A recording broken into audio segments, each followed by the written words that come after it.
on millennials has become one of America's favorite pastimes. Just a quick Google search will reveal that they're being blamed for, well, just about everything. From the declining use of soap to Hollywood's obsession with sequels, even the falling sales of breakfast cereal. The media and its hunger for lazy clickbait is, of course, the main reason for all the millennial hate out there. But the truth is that millennials are actually different from previous generations, a lot different. They're not only the largest generation in American history, they're also the most educated, the most diverse, and given their overwhelming support for Bernie Sanders, arguably the most progressive.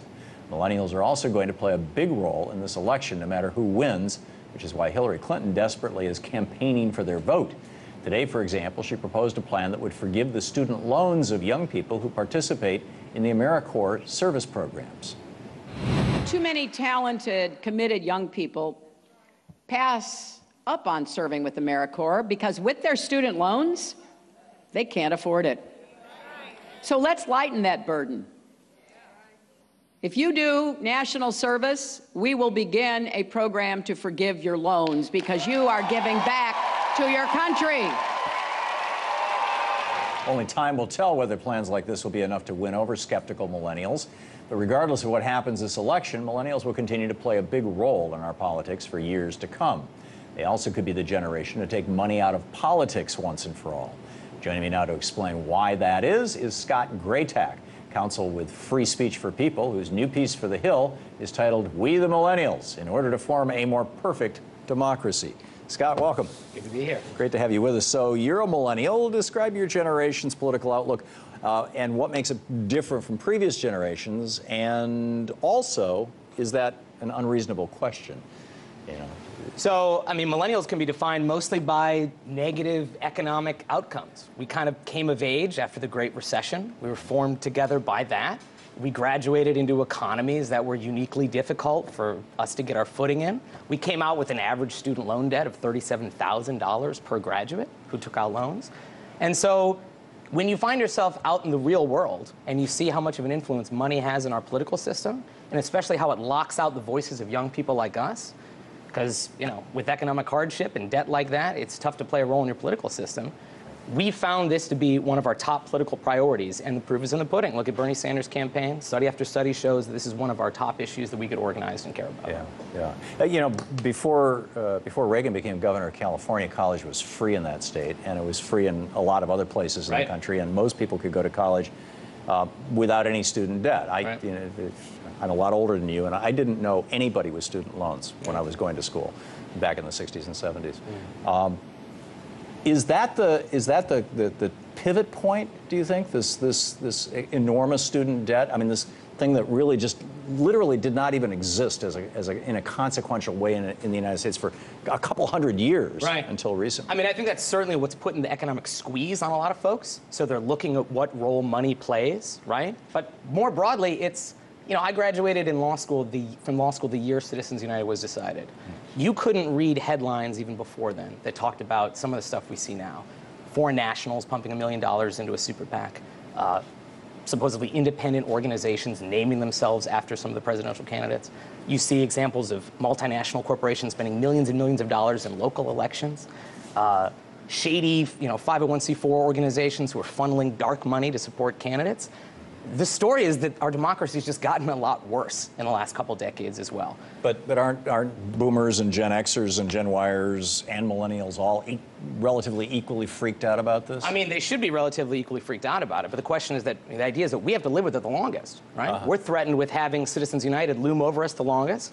And you know, if you think about the impact it's already having, we see that on a day-to-day basis. We see it on our bottom lines. We can't afford to put money into politicians' coffers who would then go and, you know, reflect our ideas. Instead, we see folks coming in and using things like super PACs, you know, the guise of the corporate design to be able to get their policies across, and we don't stand a chance in that race. Outside of money and politics, are there other issues that you see as pivotal for the millennial generation? I mean, higher education is a huge one, and there's a huge crossover. It's not a coincidence. You see some of the for-profit higher education schools are some of the biggest spenders in lobbying, too, in Congress. You see it in the environment. Say we want to take a stand against fracking. You see it in gun control, right? You see it in racial justice issues. These are things that affect young people disproportionately. And yet we don't have our hands on the levers to be able to do something about it because the system has been rigged against it. That said, I don't want to make it all a sour picture. There's a lot of hope, especially with the prospect of a new progressive Supreme Court majority, which is how we start, moving against this. But for now, I mean, millennials have certainly been locked out across a number of issue areas, and that's something we try and do, is build connectivity between money and politics and those other areas. Yeah. Donald Trump and Hillary Clinton are both struggling to get millennial votes. I'm not sure how Trump is doing this, but, Clinton is making just a very clear outreach to young people, right. With policies that are not dissimilar from ones that Bernie Sanders has been talking about for decades. Your thoughts on that? So you couldn't go 9 words out of Senator Sanders' mouth without Citizens United or super PACs, right? Enough is enough. And the corruption, he made very clear the influence, even with his debates with Secretary Clinton about the role of money for her, for the group supporting her. So I think he just prioritized it more. And honestly, it helped made a lot of millennials more tuned into the issue. But I think they've come up with, even with all this outreach from Secretary Clinton's campaign, they've come up with stumbling blocks about believing the authenticity of that kind of reform, given the fact that she's been in this system, not to her fault, but for 30 years and had to play the game that was designed around her. Granted, she's taken great positions, especially after Senator Sanders dropped out, saying that she would propose an amendment to overturn Citizens United within the first 30 days. She's for small donor matching programs, public financing at the local level. Those are exciting reforms. She also wants folks to put test cases in the pipeline that challenge Citizens United, something Free Speech for People is especially interested in pursuing. So you're right, she's right on the positions. I think it was just a disconnect at the outset that put her on this path. So explain to me why a really substantial fraction of Gary Johnson's supporters, this is a guy who wants to increase student debt by eliminating all federal, state, and local funds for colleges, and create a whole new category of student debt because he wants to do away with public education. So if you want your kids to go to kindergarten, you're going to have to come up with the cash or else they don't go to school. He wants to end mandatory public education so that people who can't afford to go to school don't go to school. Right.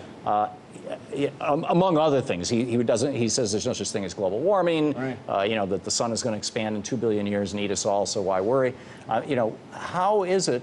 And he nakedly and aggressively supports Citizens United. How is it that this guy is getting a third of your generation's vote right now? I think people are just disillusioned, right? And this is a message that connects. Is it disillusioned or malinformed or misinformed? I mean, and if it's the latter, would you put that at the feet of our media or at the feet of Gary Johnson for like doing a full hour with Anderson Cooper and never talking about these issues? Yeah, I mean, I think there's a combination of it. No generational demographics perfectly informed would know about all those options. Right. But I think it's come down with anything. I mean, look at Bernie's campaign, look at Donald Trump's campaign. There's so much disaffection across generations.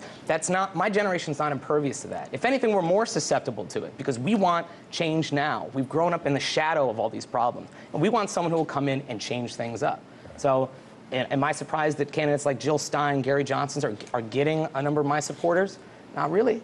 I mean, Bernie was able to turn us out for much of the same reason. We want some radical change, and that's what those candidates offer. So, and in your mind, and I wouldn't disagree with this at all, the cancer at the core of all of these problems, whether it's global warming or the cost of pharmaceuticals or the way that we do healthcare or whatever, the cancer at the core of all of these is the fact that it's basically Citizens United and Buckley versus Vallejo. The money and politics. The cancer at the core is how the Supreme Court thinks about money and politics. Yeah, and the only way we change that is by putting test cases in the pipeline that can change how they think. Yeah, and change the makeup of the Supreme Court or amend the Constitution. Right, but there are, to be honest, because the federal government doesn't have a lot of opportunity to change this, the Federal Election Commission now is deadlocked, Congress certainly deadlocked into irrelevance. The way this works is by local leaders, folks on the state or local level, putting things in the pipeline that can change that jurisprudence eventually. Yeah. And some of these are already taking place. St. Petersburg, Florida, there's an ordinance put in front of the city council there right now that, if passed, would ban all super PAC spending in their city elections, that would ban all foreign corporate money or limit foreign corporate money in their elections. And that's the kind of thing that could work its way to the That's Supreme the kind Court of thing and get that this could thing make its flipped. way up, yes, and give the justices an opportunity. Scott Greytak. Yeah, my pleasure. Great meeting Thanks you. a lot. Thanks so much for being with us.